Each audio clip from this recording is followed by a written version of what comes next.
Hello everyone, আসসালামু আলাইকুম। আপনাদের জন্য আমার আজকের রেসিপি হচ্ছে শুকনো বড়ুয়ের টক ঝাল মিষ্টি আচার। স্কুল গেটের সেই মামার আচারের স্বাদ কখনোই ভোলার নয়। এই আচারটি মনে করিয়ে দিবে সেই সব দিনগুলির কথা। ভীষণ সুস্বাদু এই আচারটি খুবই অল্প সময়ে বানিয়ে সারা বছর সংরক্ষণ করে রাখতে পারবেন। রেসিপিটি ভালো লাগলে চ্যানেলটি সাবস্ক্রাইব করে সাথে থাকার অনুরোধ রইল। এখানে আমি 3 কেজির মতো কাঁচা বড়ই রোদে শুকাতে দিয়েছি। 4 থেকে 5 দিন বড়িগুলোকে শুকিয়ে নেওয়ার পরে আচার তৈরি করব। ফিরে এলাম 5 দিন পর। বড়িগুলো খুব ভালোভাবে শুকিয়ে গেছে, আর শুকনো অবস্থায় এখানে এখন প্রায় 1 কেজির মতো বড়ি হয়েছে। এখন এগুলোকে 3 থেকে 4 বার হাত দিয়ে ঘষে ঘষে ভালোভাবে ধুয়ে নিব, যাতে বড়ির গায়ে কোনো ধরনের ধুলাবালি অবশিষ্ট না থাকে। সবগুলো বড়ি ধুয়ে নেওয়া হয়ে গেছে, আর সাথে সাথে এগুলোর বোটা ছাড়িয়ে নিয়েছি। এখন বড়িগুলোকে 5 মিনিটের মতো সেদ্ধ করে নেব। চুলায় একটি প্যান বসিয়ে পর্যাপ্ত পরিমাণ পানি ফুটিয়ে নিয়েছি। এখন এই পানির মধ্যে বড়িগুলো দিয়ে দিচ্ছি। এভাবে সিদ্ধ করে নেওয়ার ফলে বড়িগুলো একদম নরম হয়ে যায়, ফলে তেল মশলা আচারের ভিতর খুব ভালোভাবে ঢুকতে পারে এবং আচারটা অনেক বেশি সুস্বাদু হয়। এখন ঢেকে দিয়ে এটাকে 5 থেকে 6 মিনিট অপেক্ষা করব। এই ফাঁকে আচারের জন্য একটা স্পেশাল মশলা তৈরি করে নেব। এজন্য চুলায় একটি প্যান বসিয়ে দিয়ে দিচ্ছি 1 টেবিল চামচ পাঁচফোড়ন, 1 চা চামচ আস্ত জিরা, 1 টেবিল চামচ আস্ত ধনিয়া, আর 4টা শুকনো মরিচ। লো আছে এগুলোকে কিছুক্ষণ টেলে নিব। মশলাগুলো টেলে নেওয়া হয়ে গেছে। এখন প্যানটাকে চুলা থেকে নামিয়ে এগুলোকে কিছুটা ঠান্ডা করে তারপর গুঁড়া করে নিব। ব্লেন্ডারের জারে নিয়ে মশলাগুলোকে কিছুটা আধা ভাঙা করে গুঁড়া করে নিলাম। এখন একটা সাইডে রেখে দেব।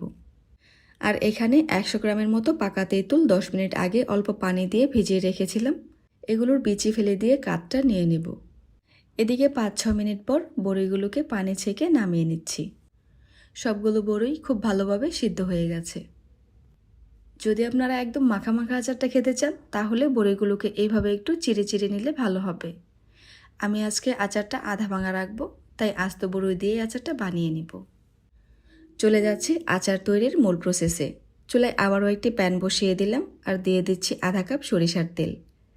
তেল কিছুটা গরম হয়ে এলে দিয়ে দিচ্ছি 4টা আস্ত শুকনো মরিচ, 1 চা চামচ পাঁচফোড়ন, আর 1 চা চামচ ছেঁচে নেওয়া রসুন। এই মশলাগুলোকে মিনিট খানেক ভেজে নেব।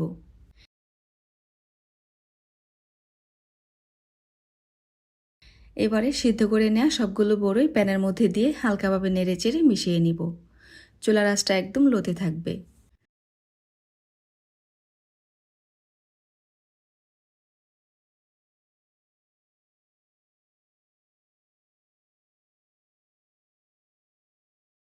দুই থেকে 3 মিনিটের মতো ভেজে নেওয়ার পরে দিয়ে দিচ্ছি 1 চা চামচ মরিচের গুঁড়া, 1 টেবিল চামচ লবণ, আর যে তেঁতুলের কাঠটা রেডি করে রেখেছিলাম সেইটা। আবারও সব কিছু মিশিয়ে নিচ্ছি। যেহেতু ভাজা মশলার সাথে মরিচ অ্যাড করা হয়েছে, তাই এখানে মরিচের গুঁড়াটা অবশ্যই নিজের স্বাদ অনুযায়ী দেবেন।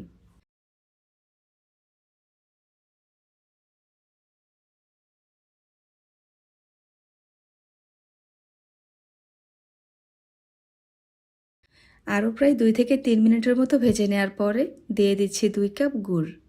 গুড় দিয়ে আচারটা খেতে বেশি ভালো লাগে, তবে আপনি চাইলে অবশ্যই গুড়ের বদলে চিনিও দিতে পারবেন।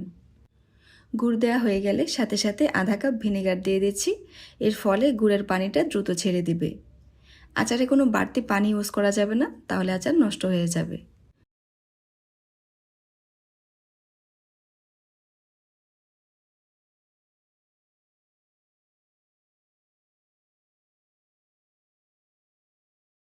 গুড়ের পানি বের হয়ে আচারটা বেশ ঝোলঝোল হয়েছে। এইভাবে 5 থেকে 6 মিনিট মিডিয়াম লো আঁচে জাল দিয়ে নিব।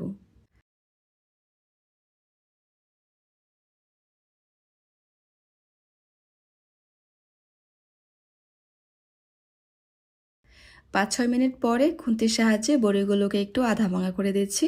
এর ফলে প্রত্যেকটা বড়ির ভেতরে মশলা এবং গুড় ভালোভাবে ঢুকবে এবং আচারটা খেতে অনেক জুসি হবে। বড়ই আধা ভাঙা করে নেওয়া হয়ে গেলে আগে যে মশলাটা রেডি করে রেখেছিলাম এখন সেটা দিয়ে দিচ্ছি। আর দিচ্ছি 1 চা চামচ বিট লবণ। লবণটা অবশ্যই চেক করে দিবেন, কারণ শুরুতে আরও একবার লবণ দেওয়া হয়েছে।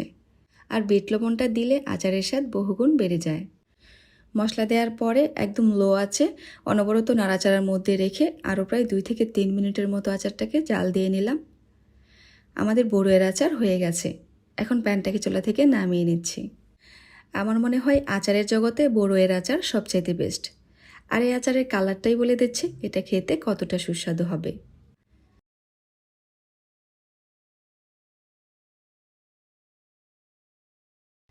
আচার সংরক্ষণ করার জন্য একটা শুকনো কাচের জার নিয়েছি।